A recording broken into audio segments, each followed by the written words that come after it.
All right, Allie B.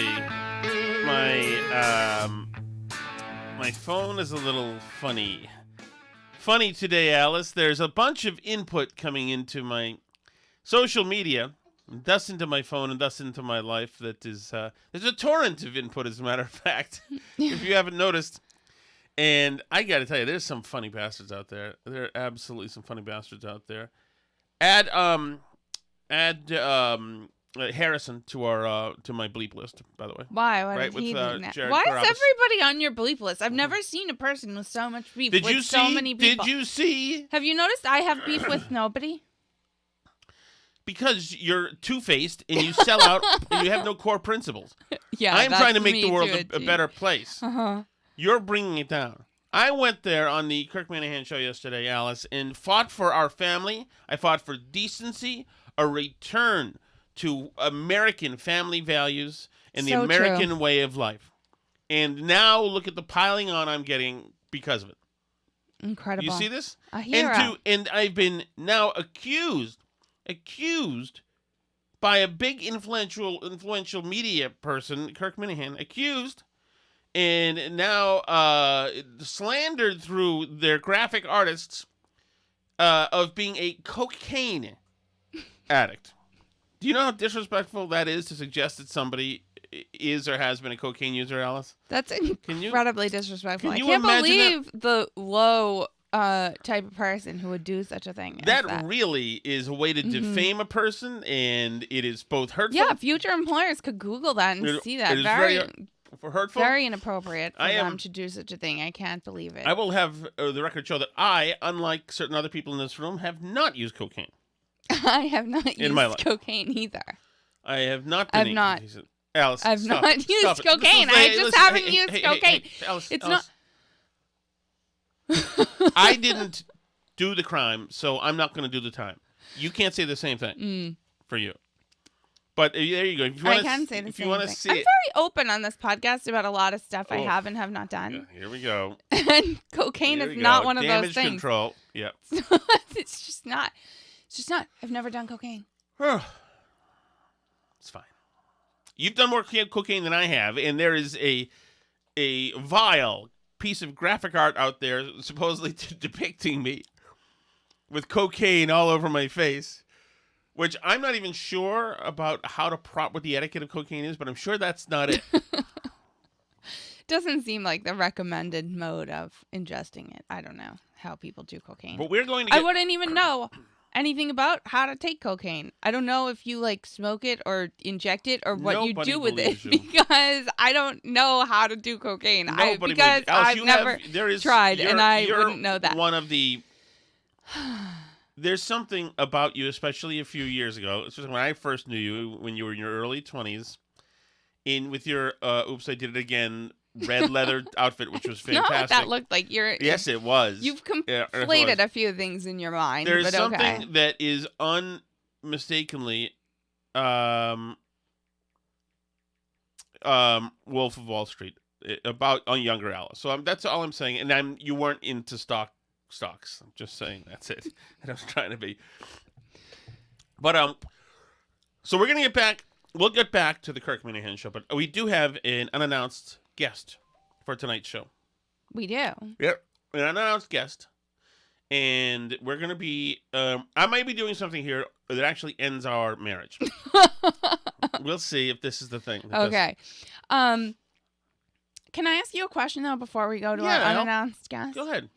I want a little bit of acknowledgement for being cool and supportive, because I'd like to kind of know, so of the two main past relationships that you've had, would either of those women have been as supportive of you being on the Kirk Minihane show and thought it was as awesome and helped you go there and be on it and watched it with you afterward and thought it was great?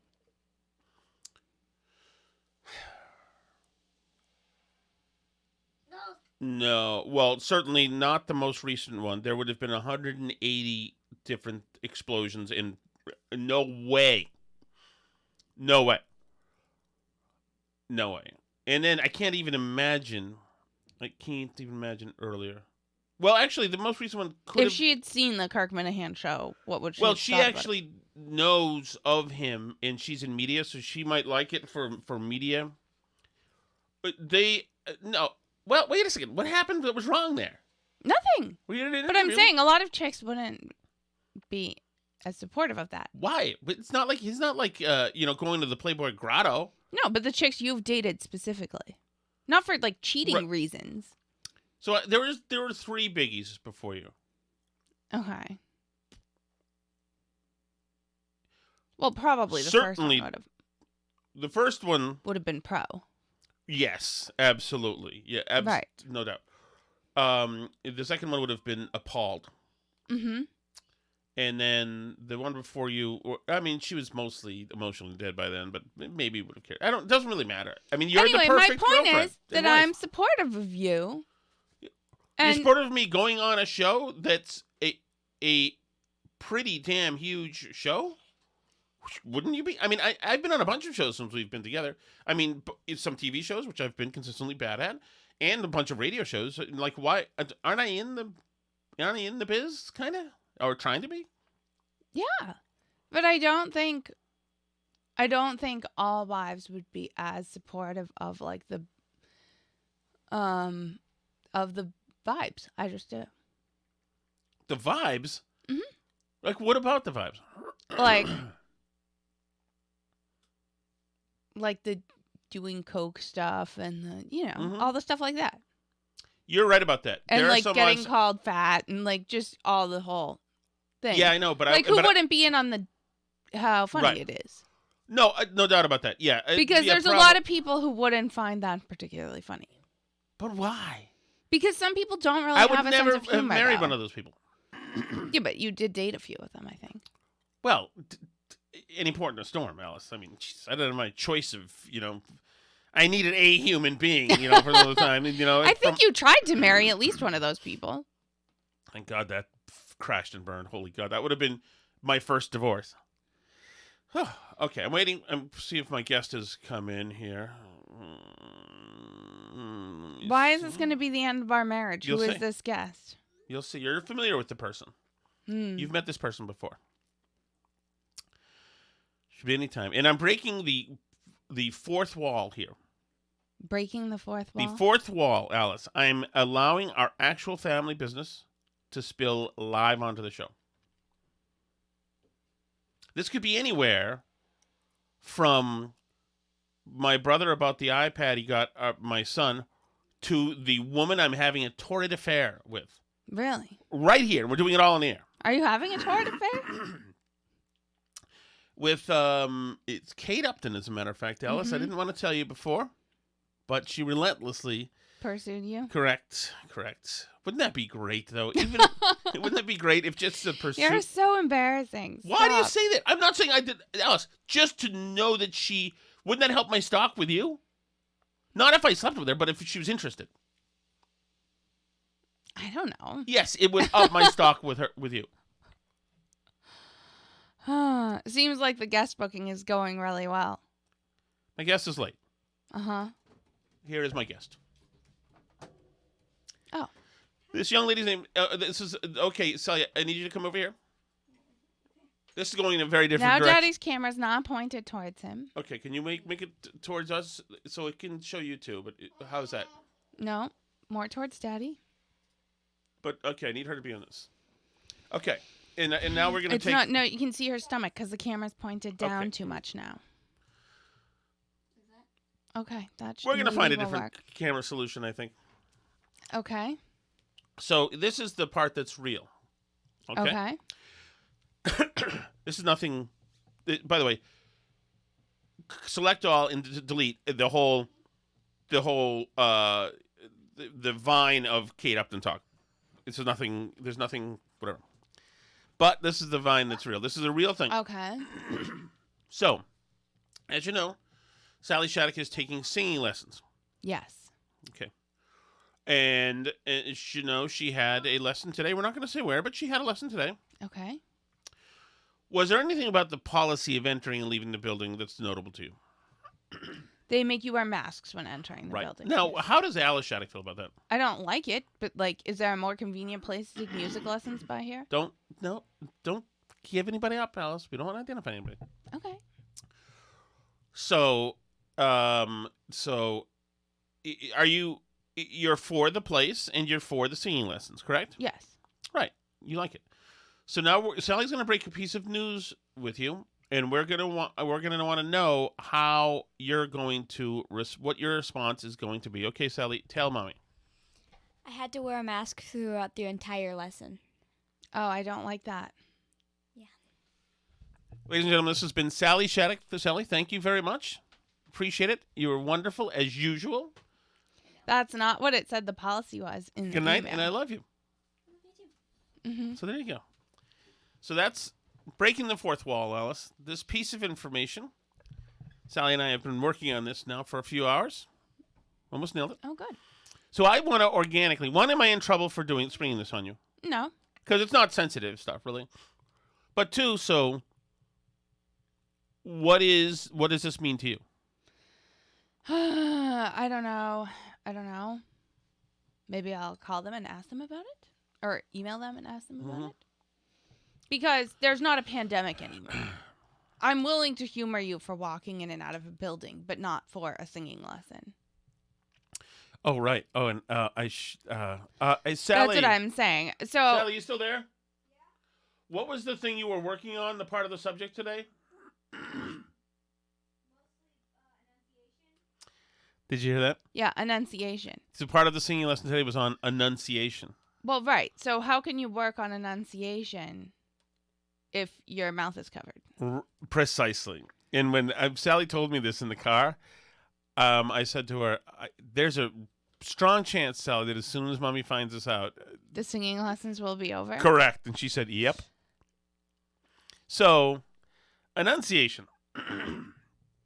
But what this says is that masks are still being required to enter the building. Thank you for your continued support. Da, da, da.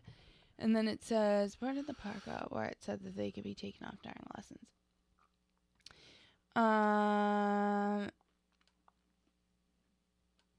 Who cares what it says? They can be taken off during the lesson in the lesson rooms only. So you're going to make her defy the teacher who had hers on the whole time? Well, is it just the teacher had hers on, or she said that Sally had to have hers on? What? Oh, did the teacher say that they were going to keep the masks on?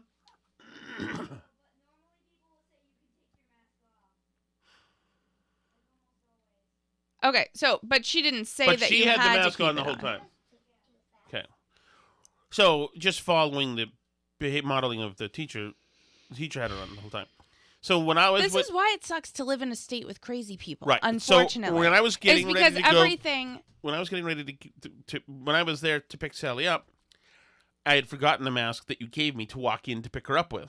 Mm-hmm. And some other guy went in, and it's past 5 o'clock now, went in, which is when it's over, and got his daughter. He went in, talked to the lady at the front desk, who then made a call or yelled to the music room or whatever, and his daughter was then brought out. And then, so I'm hovering out there, looking in, saying, I hope Sally can see me when they release her. But there was no releasing her. So I was forced to put my head in and say, can I have my daughter, please? You know, it would be easier if you guys just sprung her out here. But no. And so then they got her and brought her out here. So it's like a little bit of, by the way, you're going to need to come in. And when you are, you're going to need to have your mask. Yeah. So, but that's the issue with this state, is that you're surrounded by a lot of people who are crazy. So there's always going to be this problem of like the things that you want to do in order to participate in life with other people are going to be hindered by these social requirements of COVID stuff for a disease that's not a risk anymore. You know what I mean? Right. But yeah, for instance, and I don't want to stick with masks because, my God, it's going to be 3 years soon that we've been talking about them. But like you and I, when we were driving to Watertown yesterday, there were people in Cambridge walking by the river with their masks on. Yeah. Some people have, fatal diseases or are undergoing. Some people have things where they need to wear masks. I tend to think not as many people are immune compromised. Right. I'm just saying that because I heard from one on the are. radio today who had a bunch of stuff done, and she's like, I don't want to hear anybody give me crap for having a mask. I have to wear. I could if I get a lung infection, I could die. Those people aside, any other person who's walking around with a mask is not in a mental good place. But even those people, if you are that at risk, you should be wearing a properly fitted N95 and probably a face shield too. Yeah. And it's probably not going to protect you that much anyway. Right. I mean, like, depending on the circumstances, maybe it could protect against some incidental protection or whatever. But, I mean, unless you have, like, everybody in your household do that, presumably you're going to take it off when you're at home. This is not a reasonable way to live your life. And there has to come a point where people decide that the risk from COVID is similar to other risks that there were before COVID that they didn't treat this way.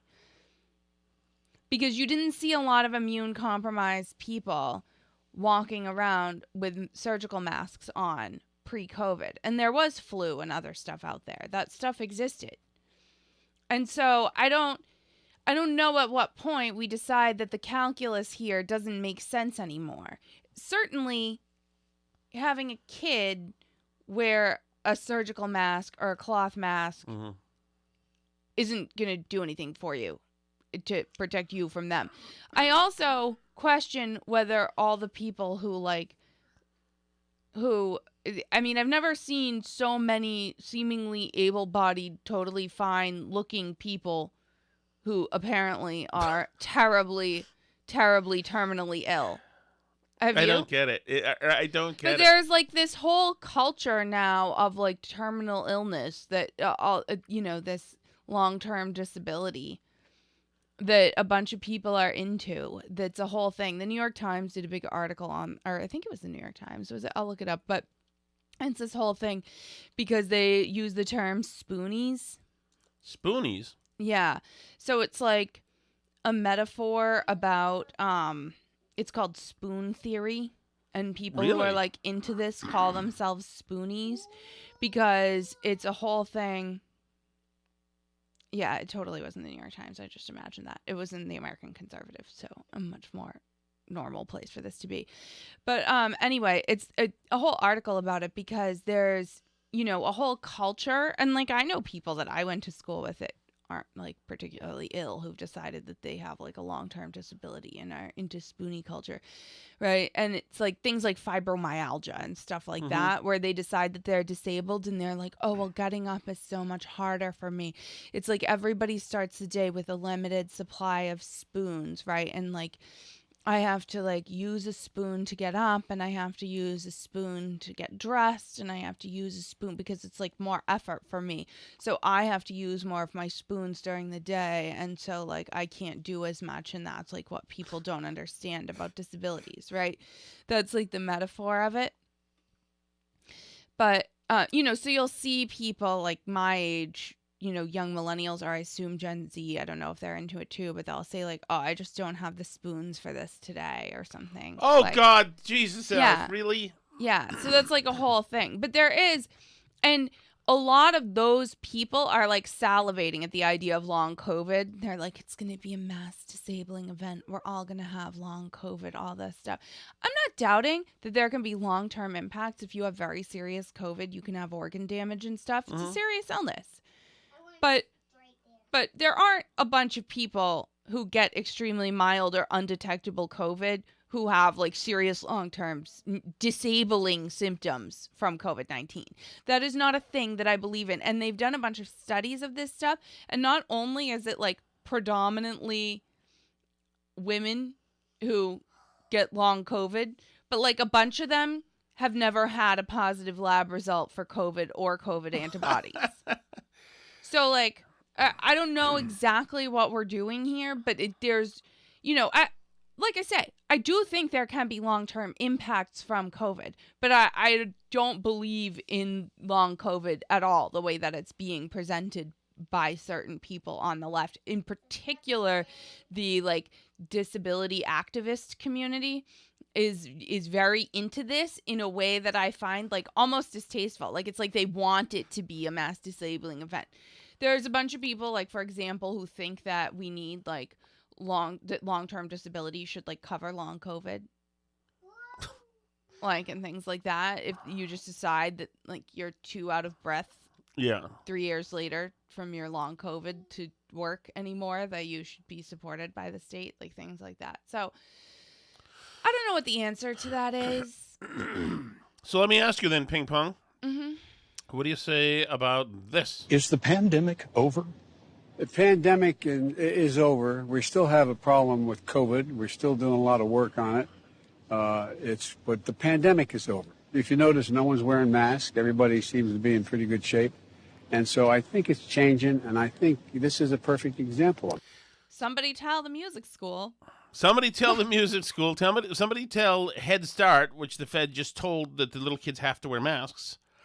And somebody tell the people who are expecting to get a check, the grad students who are expecting to get a check from their fellow taxpayers to pay off college student debt loans because of the emergency. Exactly, because of the HEROES Act, which deemed a state of emergency means that you get money.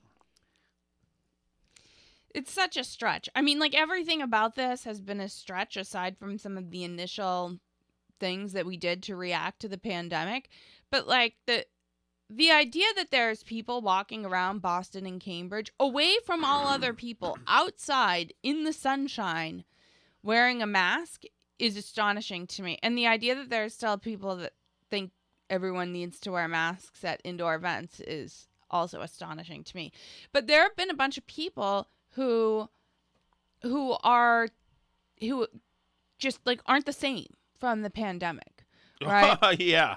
I was talking to my mom about one of her friends who had like a really hard time, like didn't see her grandchild, hid in the house, was like sanitizing doorknobs, like all the stuff, and has like now finally seen my mom again after a year. You know, it's like there. And I just worry psychologically about what that's done to a bunch of people. And I think that it's been extremely harmful. I think it's really been extremely harmful. And I think it's been extremely harmful to young people in particular in a way that we are only just starting to see the tip of the iceberg. And it's very, very worrying.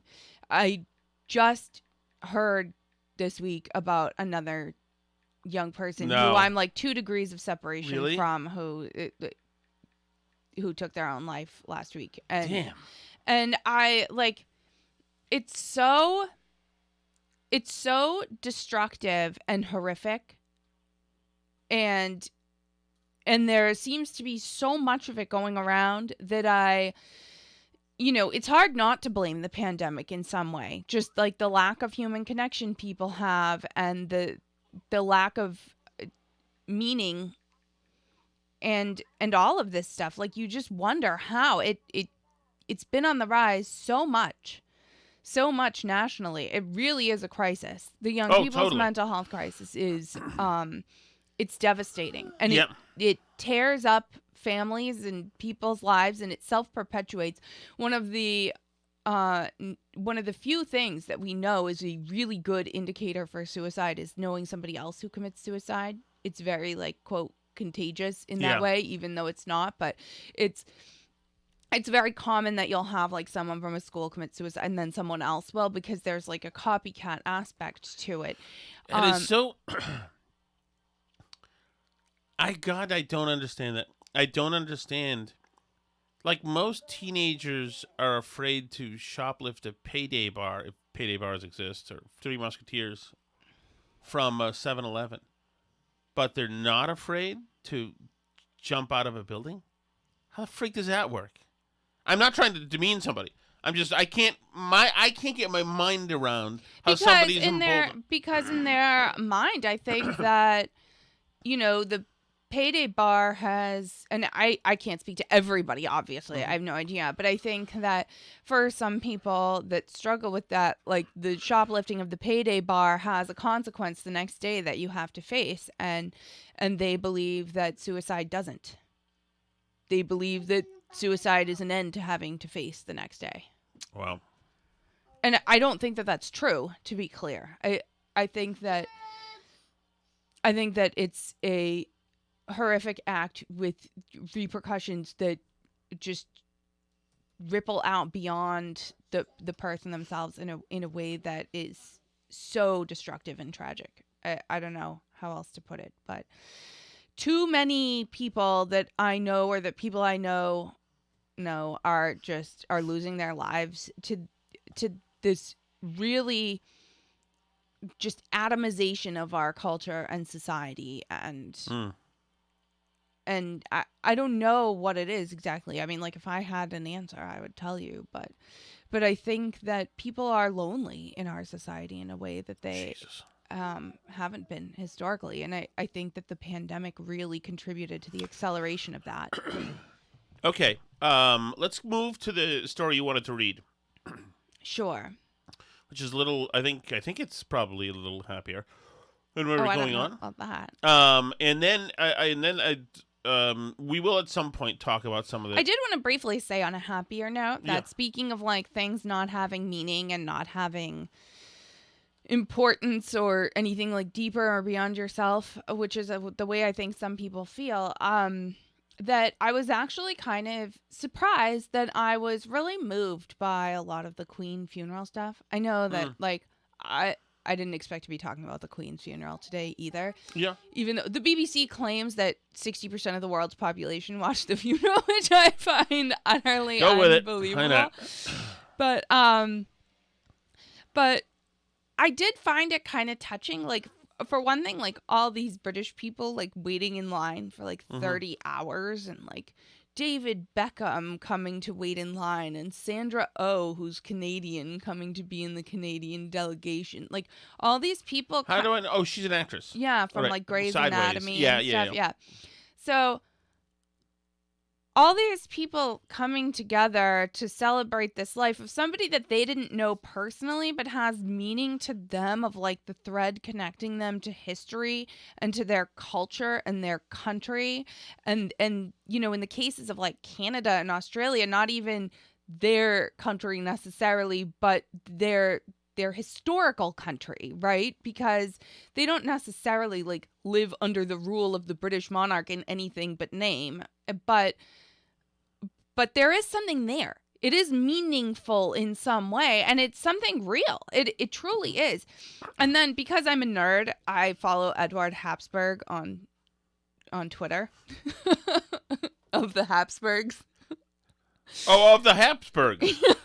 Okay. The literal Habsburg. I don't know who that is. It's a noble European family of rulers. They're Germanic. You should know them. Okay. I'm oddly enough, I'm a little bit removed Germanic from the noble self. But you should look up to them anyway. Let me just tell you who you're in similar circles of. I was pitched today on talking to President about the funeral. President Elizabeth Mountbatten Windsor. Have you heard of her? President Elizabeth Mountbatten Windsor? Yes. Do you know her? No. Like Queen Elizabeth? I'm confused.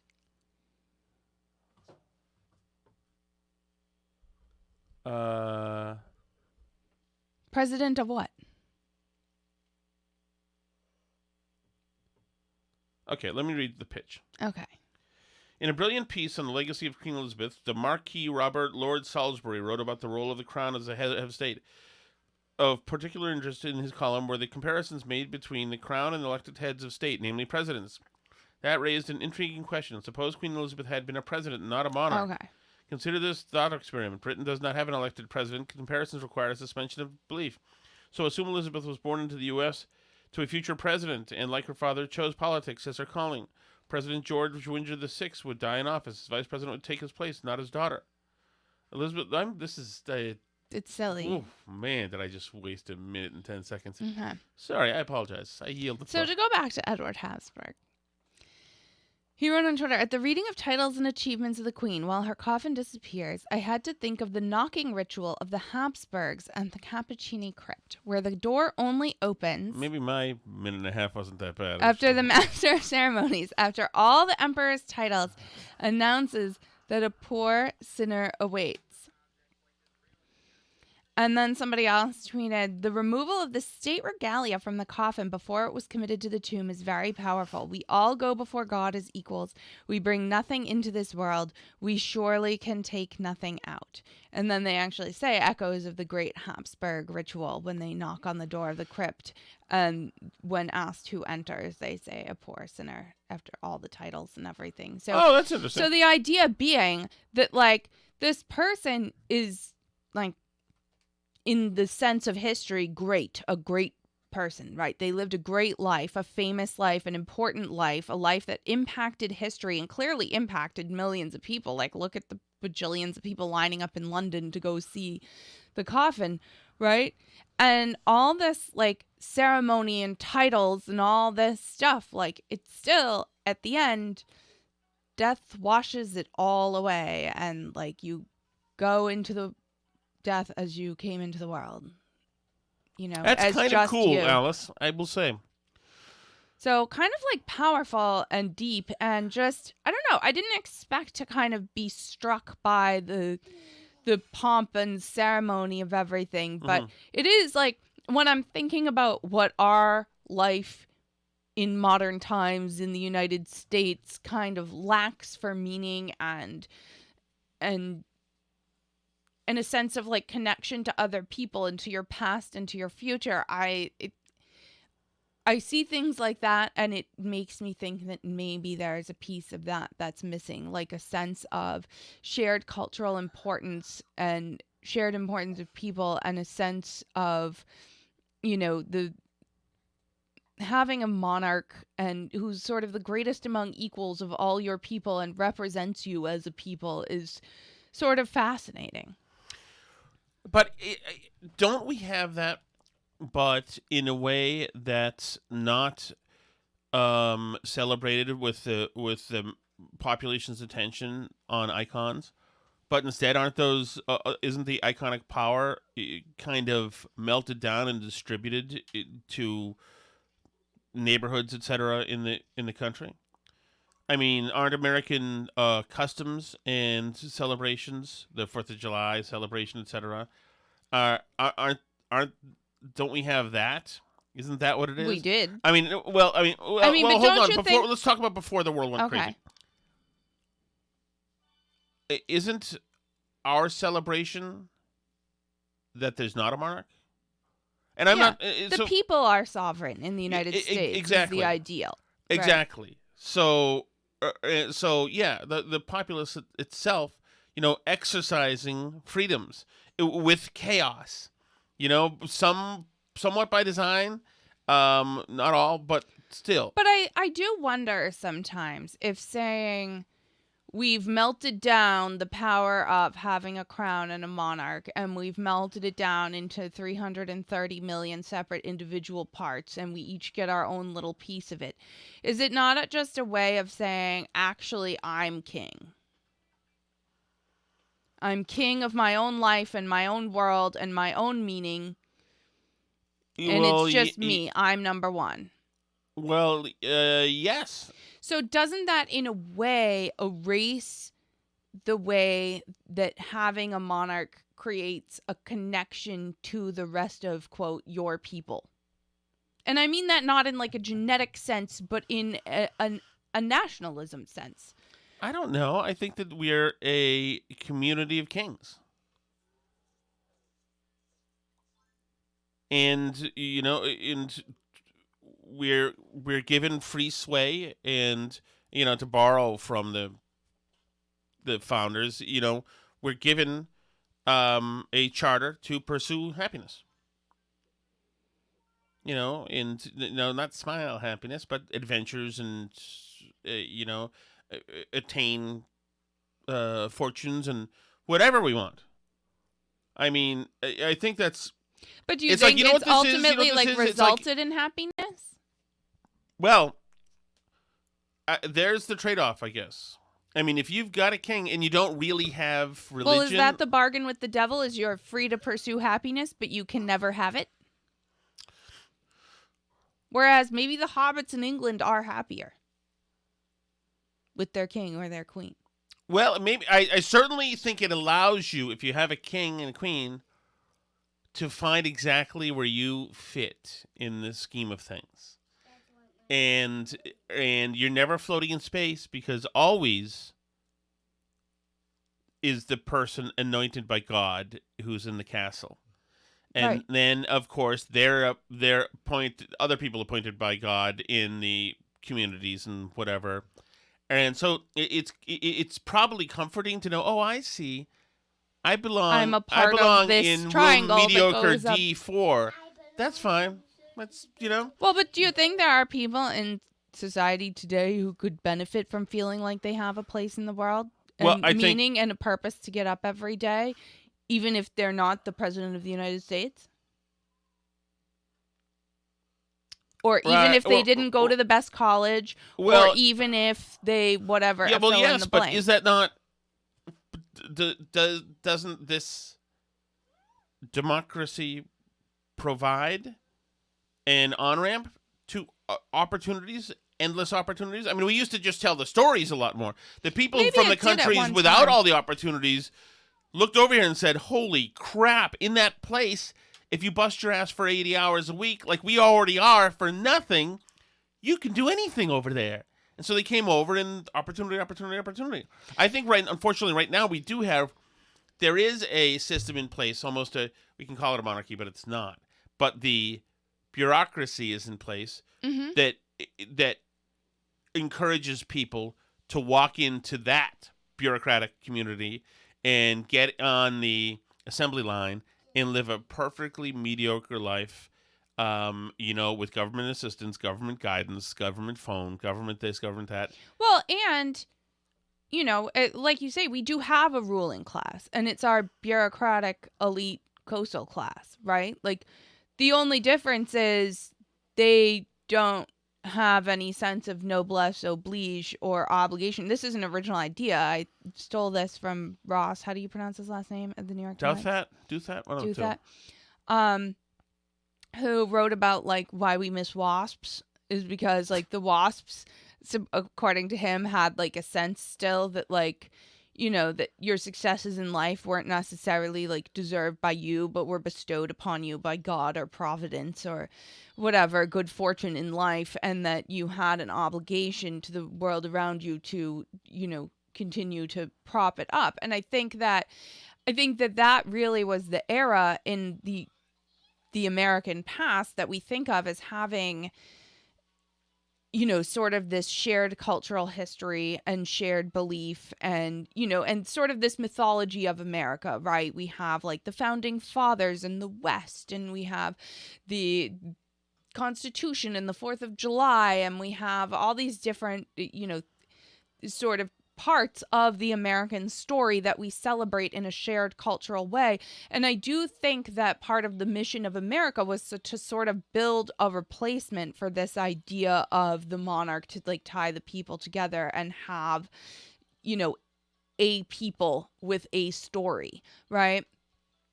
And I, to be clear, like, I don't think that that's like a white thing or a WASP thing or any kind of ethnic thing at all. I think that forging the story of a people is, a cultural project and can obviously include immigrant stories as well. And actually much of the American story has. But the important thing is that you are sharing in and a part of and like buying into the story. And I don't think in England a lot of people buy into the story the same way that they have in the past either. I don't think it's uniquely an American failing that this is falling off. But I think that the strength of the mythology was already a little bit weakened by the fact that we stepped away from the monarchy thing, and obviously with a lot of benefits and a lot of other trade-offs as well, right? But I think that sort of like shared cultural story was weakened by doing that. But I think that overall, like, the project on the left now is to utterly destroy that altogether. You know, they don't want you to feel like you're a part of the American project. They want you to feel like either there was no American project at all, or if there was, it was evil and you shouldn't want to be a part of it. You know, and that everything America did was wrong and tearing down the mythologies. And I'm not saying don't teach accurate history at all, but I'm saying that a shared history and a shared understanding of our place in the world and what meaning it has for us and how we pass that on to our children is important. And I think that it's something that is rapidly losing traction in the world right now, across the world. And I think that the Queen's funeral was sort of a last vestige of that. Like, I don't know, is this the last time all these, like, crown princes of things will get together, all these like royals from across Europe? I mean, it wasn't that long ago that what's up? I'm sorry, I don't mean to be disrespectful. Okay. I'm just the crew. The freaking crew at the Minihane show is isolated every possible quirk of mine yesterday. Okay, I'm ready to switch gears from serious topics. If you would like to see if you're... Well, I sweating profusely, okay? Yeah. What's going on? I was... What's going on with you? I think I might need a doctor. You're dying. Are you just dying right now? Just collapse.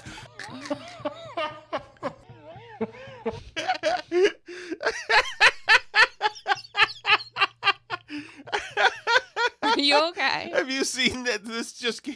I'm so proud of you. You've got. I was on the show yesterday. I was like, they've now got this crack team of devious bastards putting together as much footage as possible and isolating stuff. I'm so proud, honey. Having me imagine cocaine. Imagine how. Think about this. Speaking of death and how we can't take anything with us. A lot today. How we can't take anything with us and all that, and the legacy we leave and all these important topics. Think of how someday, decades from now, when you're gone, our kids will look back and search for memories, and they'll find these videos on the internet, honey. Aren't you so proud right now? It's so funny. It's so funny, Alice. It's that these guys are so good and so good at scrutinizing, finding stuff. It's like having a comedy troupe shut themselves in a writer's room for 18 hours and come up with the most meanest crap they can come. It's free. I don't see why. Like, why would I not be proud? I am proud of you, actually. Yeah, no. I think it's great. I think it's great too, but I'm seeing this. Like, I was there, so I know, that what the conversation was like, but it's now been cast in a different light. It's now been cast in a different light, and now they've got many videos on. In fact, Alice, in the future, maybe I will choose a different wardrobe. And this thing with me and Jared Carabas.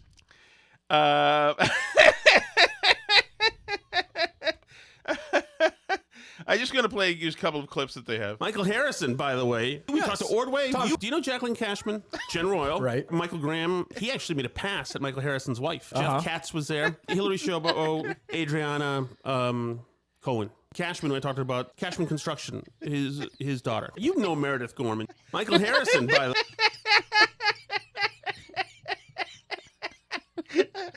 Does somebody know lots of famous people? Wow. You must be like really important or something. Oh my God. So, why did I mention this? Please, please land the plane. Please. So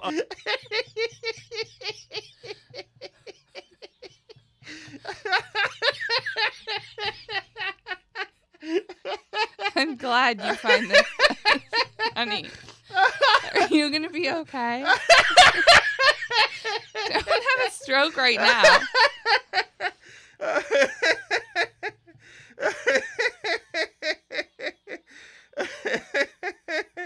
people in media who I once trusted, Jake Tapper used to be fucking awesome. You lost your trust in Jake Tapper. You hear this? I did. It's absolutely true. Isn't that sad?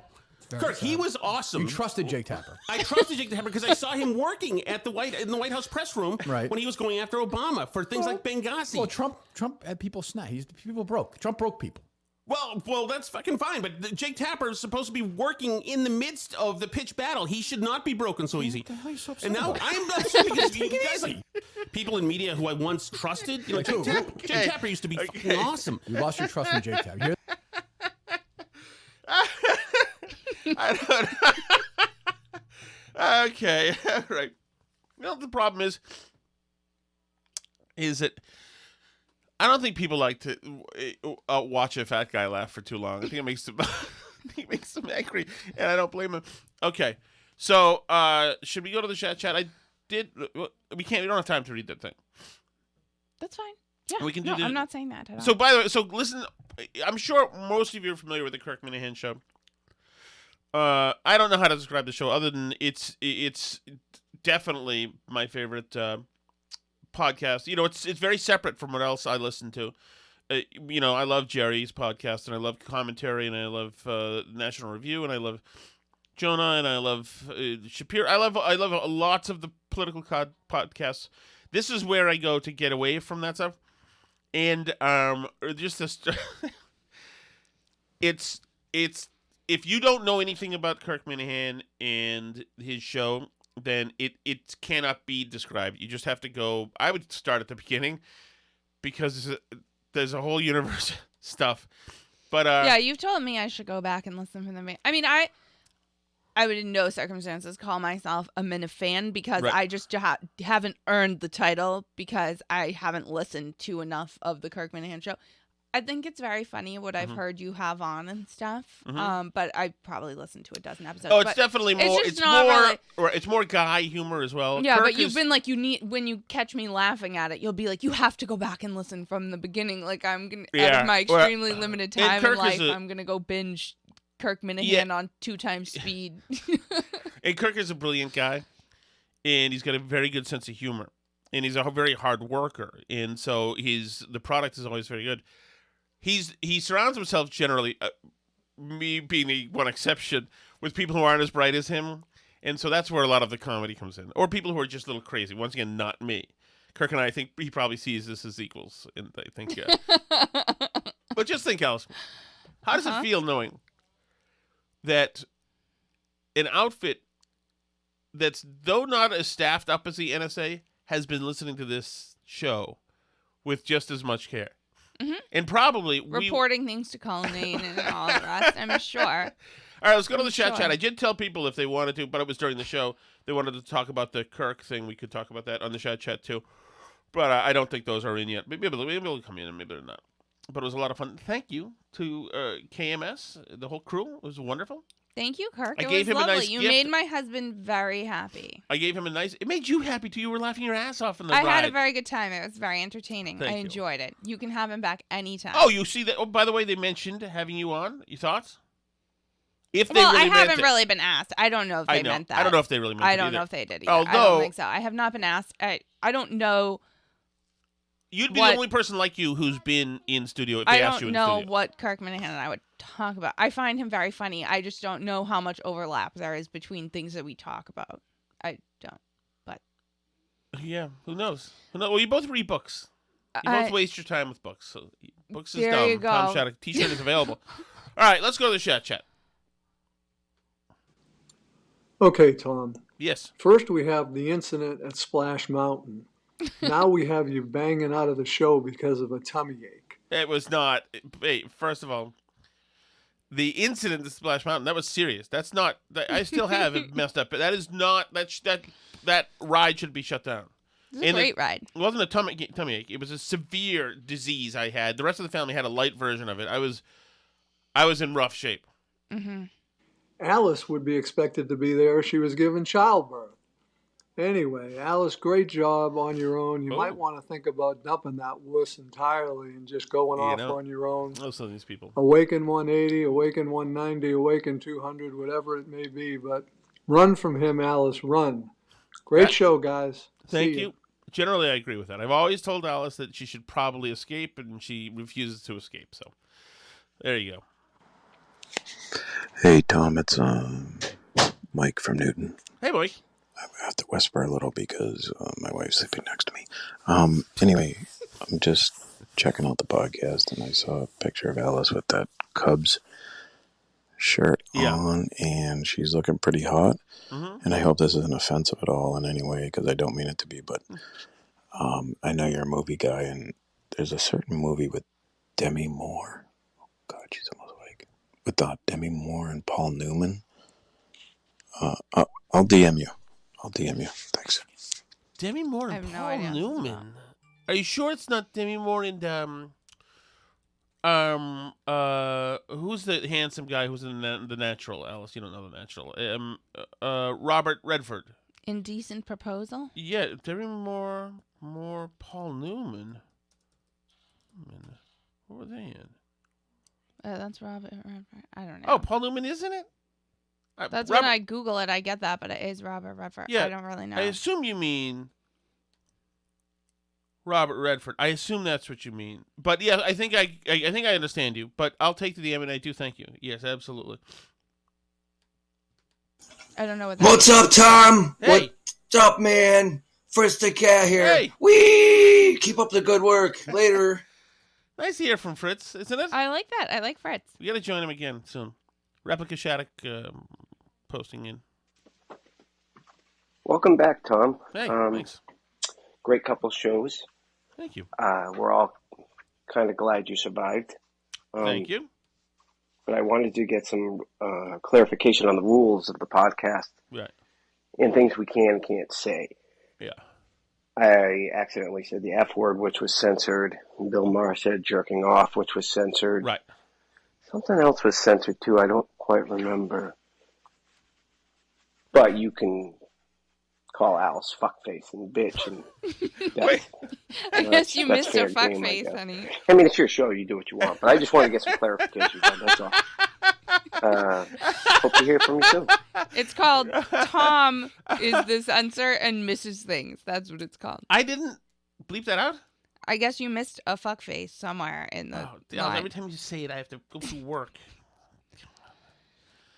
Yeah, I'm. His intention is to bleep it. My intention is to bleep. At least for the audio, it should be bleeped. The video, I think, is just. Yeah, the video, I think, is fine, but we don't have the explicit E on our podcast in the Apple Store because Tom didn't want it to have. He wanted it to be considered for everybody in the store. Right. So. Maybe we'll get the explicit and we can go F-face night and day. We do try to hit the big ones anyway. That is correct. Tom's in charge of it. That's the answer to your question. We'll be revising. So it's not as well done as some I do people it would want it in a spirit of equity. I can tell you that. Hello, hey, Burn Barrel. Hey. I am back from my trip to St. Louis, and awesome. I was just in the airport. Isn't that near St. Louis, Missouri? Yeah. Kansas City, Arch, Missouri. Yeah, there's a Kansas City and we just saw Missouri, the Royals play the Red Sox. We did. Won. Yeah. It was a wondrous trip. Good. I stopped along the way in Casey, Illinois, and saw all the big items in the small town, including a giant rocking chair. Oh. And it was very reminiscent of that old Mother Road. I do. I like that, Justin, and I want to do that trip sometime where you get a like an RV and you ride around with your family and you see like giant balls of yarn on the side of the road in America and in the Grand Canyon and like all across the country. I want to do that. It's like been a dream of mine ever since I was a little kid. My mom had these super outdated books. Jesus Christ. And they were Disney books, actually. Somebody roll credits, please. They were these Disney branded books. They're probably like collectible. More asides, Alice, please. Well, in some markets, I mean, you got to think in the secondary market. One was called Donald Duck Sees South America, and Donald Duck traveled all through South America and saw a bunch of stuff, and it was probably a little racist in some parts because it was like from the 50s or 60s or something. And then one was Mickey Sees the USA, and he and Minnie got a trailer and drove all across the country and did that and saw everything and had little adventures. And it was like one of my favorite things. It made me so happy. I've wanted to do it ever since desperately. So somebody with pure thoughts like that, 12 years later, was blasting lines That off is of not a yacht. Yes, true. absolutely. The reason I went to St. Louis was a cousin of mine gave me tickets to Cardinals Reds, and I was under the impression before I got the tickets that it was going to be in Cincinnati. So I had to drive almost 4 hours to St. Louis. Oh, God. All right. Well, hope you guys are doing better. Bye. Thank you so much, Justin. Let me tell you Thank something. so much. Our kids were on the Reds once. That's exactly And right. Little League. Yep. Different Reds, but yes. And everybody I've met from St. Louis has been awesome. A good person and interesting. And it's a class act. The people there are classy. We like them. Hoot, hoot, dirtbag. The owl vigilante. I'm not sure what exactly that means. Not sure. We've done enough laughing for today, Alice. Let's get serious tomorrow. And we'll see what happens. We'll see what happens, Alice. I mean, I get the feeling now. Do you think that what happens is that the first day you go on with Kirk, and then I get invited down to New York to meet with Portnoy. And then I think it's Splitfield for you and me because they're gonna want me to be one of the cool Zillennials hanging out watching the Chris Clemmer UCLA using the Minihane show as a stepping UCLA game with the fellas complaining because my I just lost the point spread. Right? I'm passionate about that stuff. I saw you try and talk sports with Kirk. Did I? Or about like sports announcing. And you had something wrong. I don't know. Go well. Yeah, they were very unfair.